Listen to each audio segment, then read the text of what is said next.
You know, a year ago, we were almost at war on the Korean Peninsula. People may not have realized that, but the military had prepared the possibility of preemptive strikes in North Korea, which certainly would have led to a conflict, an open conflict. Not only that, but the North Koreans had tested their missiles and their nuclear weapons to the point where they began to endanger the continental United States. And that was a whole other aspect to the issue on the Korean Peninsula between North and South and the United States there. Added to that tension and that acrimony, and it was acrimony, terrible acrimony, was the public exchange of insults by President Trump and Kim Jong-un, Chairman Kim. I've never known anything like that in international relations, short of war itself. President Trump called Chairman Kim Little Rocket Man. That's his way of showing how low regard he has. Low in stature, low in power, low in everything. Little rocket man. And then Chairman Kim came back and said, he's an old dotard, which people had to look up in the dictionary. It means he's like me. That didn't sit well with President Trump either. But that's the way things stood. And I put that in perspective because I think we need to realize the context out of which all of this has emerged and where we are now. As has already been said, and as you all know so well, the presence of North Koreans at the South Korean Winter Olympics was a game changer, led by Kim Jong-un's very trusted confidant, his own sister. And her smiling, warm, cordial presence disarmed people that met her and saw her. And all of this was seen on television.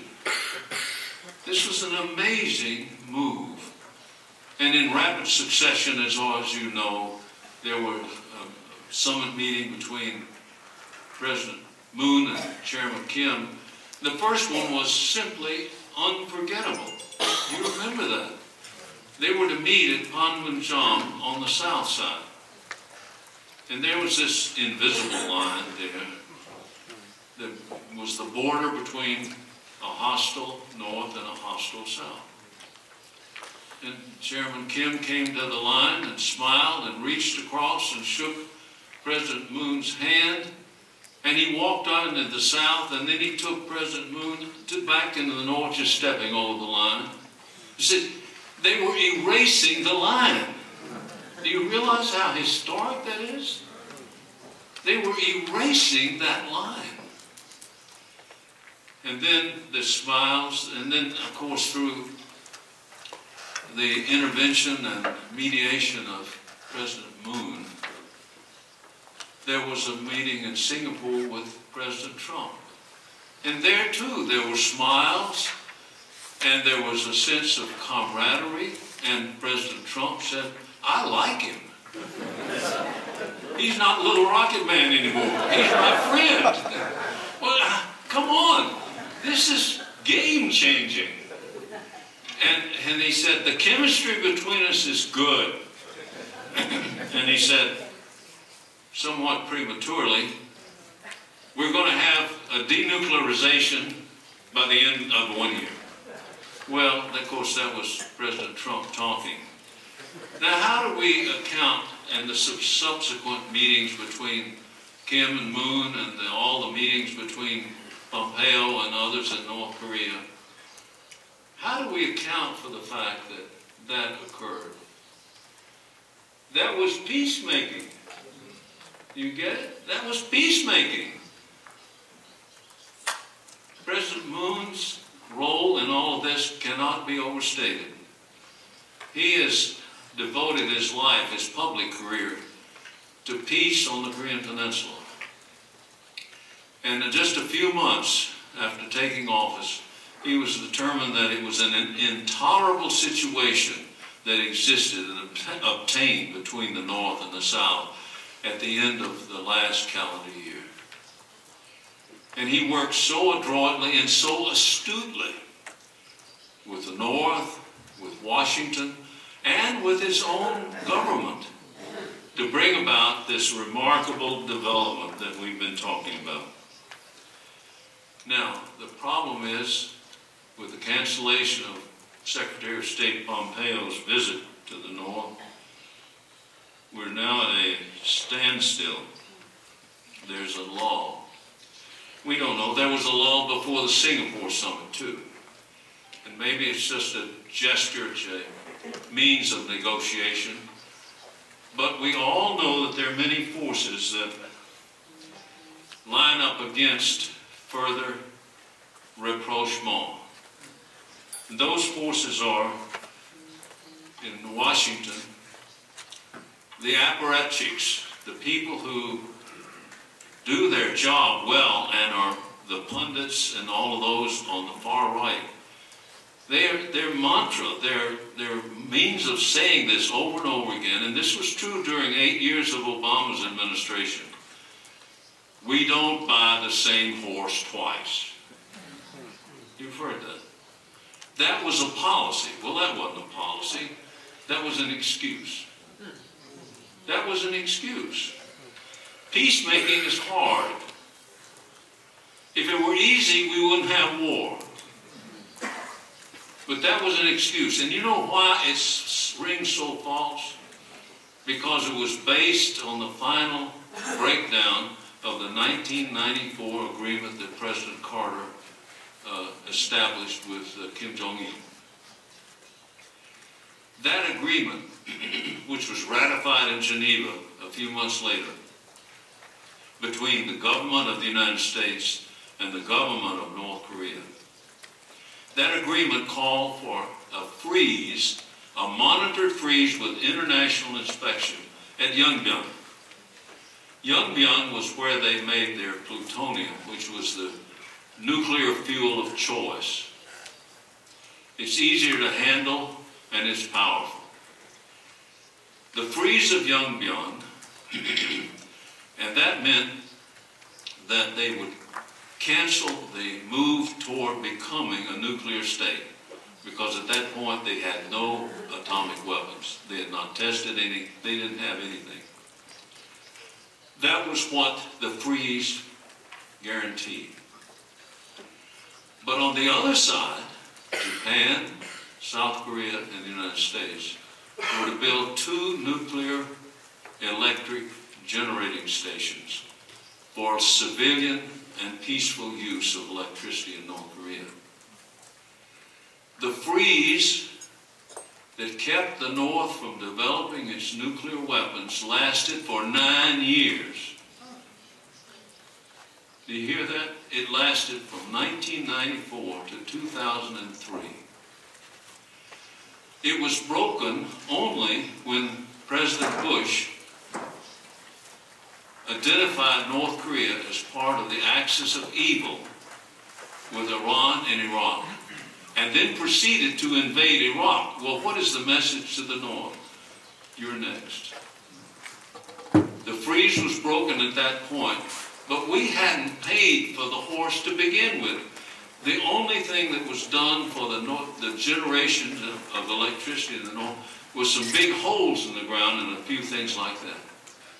There was no quid pro quo. The North had stymied, had stalled, had stopped its nuclear development.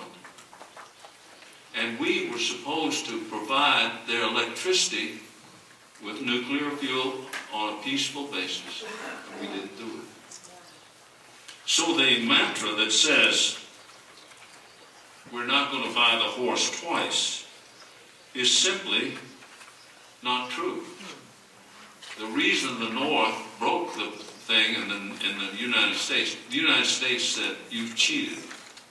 And it's true the last several years before 2003, they had begun trying to work on a uranium plant. But the fact was that after the freeze was broken, now this is important, when Yongbyon was expelled the inspectors, they started up their plutonium right away and their reprocessing and the making of plutonium fuel. Within 2 years, they tested their first device, their very first device. From fuel from that place, Yongbyon, that had been frozen for 9 years. Now that's an important picture about the perfidy, the undependability of North Korea. They didn't begin to test, to develop nuclear weapons until we would link them with the axis of evil and invaded Iraq. Now that is a fact that's not much talked about, and it's very important for us to remember that in our peacemaking. There's a basis for distrust on both sides as we move ahead on the Korean Peninsula, both sides being the United States and North Korea. Of course, there's a basis for distrust with South Korea as well. But the fact is, the North has now, as the Consul General pointed out so importantly, the North has said that it would not only freeze the Yongbyon plant from which its nuclear weapons were developed, but that it would dismantle it completely. And they would dismantle a missile engine testing site. Those were offers put on the table. But the United States has said, not like John Bolton, who is the National Security Advisor for President Trump. John Bolton has said, well, Yongbyon now is old, it doesn't mean anything, they wouldn't be giving anything away to dismantle it. Siegfried Hecker is a professor and a very noted professor of nuclear physics at Stanford University. And he has advised the United States government on a number of things, and has been to North Korea 9 times.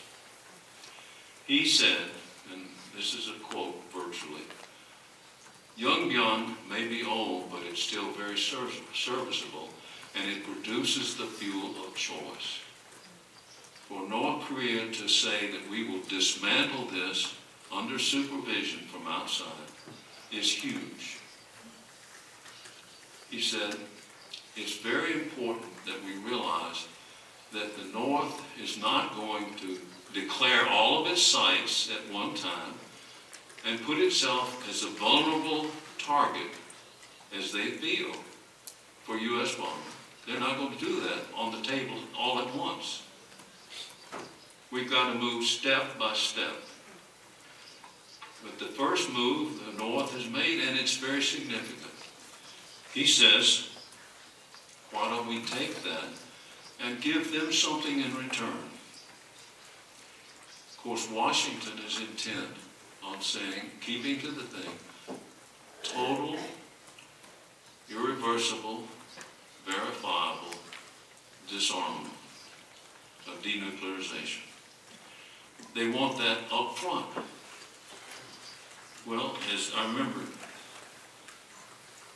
the great leader Kim Il-sung said, you want us to declare all of our weapons, and you want us to disarm, and you keep all your armaments, and South Korea remains under the nuclear umbrella of the United States, and we're naked. He said, what country in the world is going to do that?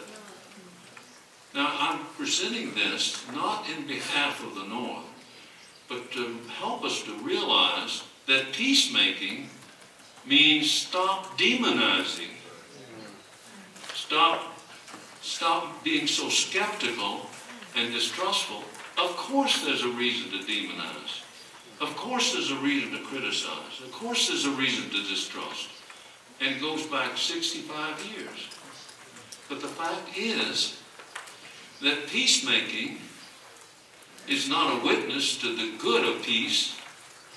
Peacemaking is the actual activity of making peace happen. And Christians are charged that they would be the sons, the children of God. Blessed are the peacemakers. It means, when you think about it,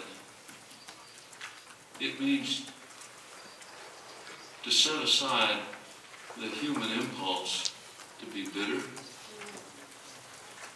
to say they deserve it, they deserve the punishment, some in the United States, maybe some in South Korea say, or they deserve it, which means they don't deserve anything. They're not worthy. Well, of course, the whole point of that is we're not going to really deal with them at all. We wish they'd just go away. Now, that attitude is very prevalent in Washington. I don't know, I can't speak, I'm not in South Korea now. But this is terribly important, that we realize that as Christians, we rise above our natural feelings of animosity and hostility, for human rights violations, for terrorism, for gulags, for all of the things that we can name over all those decades. That we bracket those. We don't forget them, but we bracket them. And we say, is it possible that we're now in a new era? I'll tell you this, it's hard to think that we can return to the old ways, because the North Korean people have seen most of this on television, on their own television. They have seen the warmth between Trump and Kim. They have seen the warmth between Moon and Kim. They realize the things that can be done, and they are looking forward to the possibility of a brighter future. I think the young leader, 34 years old in the North, he's achieved his missiles and his nuclear bombs, and he realizes they don't lead anywhere. They're not the goal. They're only a means of guaranteeing our security. But our ultimate security's got to be economic. We cannot go 10, 20, 30, 40 years as he looks down at his own length of time in service there. You know, he was educated in Switzerland. He knows the West. He went to Singapore. The people in North Korea saw Singapore. They saw their leader there. They're not dumb. They see the gap between Seoul and Pyongyang. And if he comes to Seoul, as we hope, then the television from the North will broadcast that as well. And it's amazing to think that here, this young man, I think, not because he's necessarily virtuous, but because he wants to see, he wants to be another grandfather, like his grandfather Kim Il-sung. He wants to be the Deng Xiaoping of Korea. He wants to break out of the isolation, which is a dead-end street. Everything shows the fact that he's ready if our United States and South Korea will guarantee the security of his nation. Now, what does that leave for us to do? The obstacles. As peacemakers, we have to be humble. The natural feeling in our country, in the United States and South Korea, is to be proud, of course. But that pride can lead to a sense of, well, they're the other and they need to be dispatched or defeated or really abolished. Peacemaking begins with the attitudes of the heart. It begins with the attitudes in the pew. It begins with the attitudes in the clergy. It begins with the attitudes in the government. There is no other way to make peace except for people to want to support the efforts that our leaders are making for peace. There is no other way. Now, I want to see a few nodded heads. I mean, even if you don't like what I'm saying.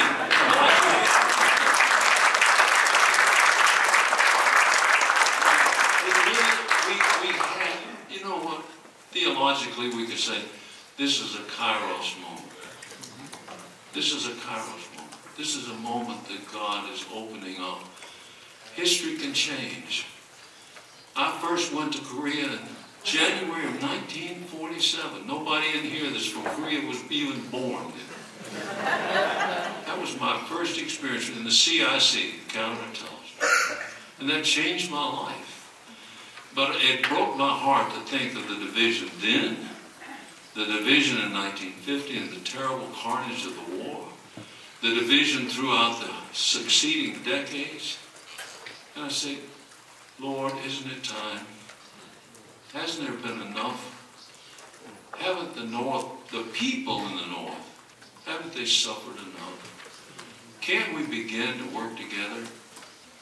President Moon has all of the instincts and I think the intelligence to bring this about. I think the young man in the North really wants it if he can have security for his country. He's not going to give up his country, and he's not going to put it vulnerable to an attack. And I think in the United States, where we're safely across the Pacific, it would be a glorious feather in President Trump's cap, who's known to dismiss all of his advisors' advice and to think outside the box. He didn't even know there is a box. The fact is. And I applaud that, because for the first time, I think, we need a leader in the United States who's willing to do a Hail Mary pass or to do a gamble and say, I want to have a great victory. I think this is something that is ready for history, and I want to be the person that enjoys the glory of it. I'll be glad to give President Trump the glory if he makes this happen. Thank you very much, and God bless you.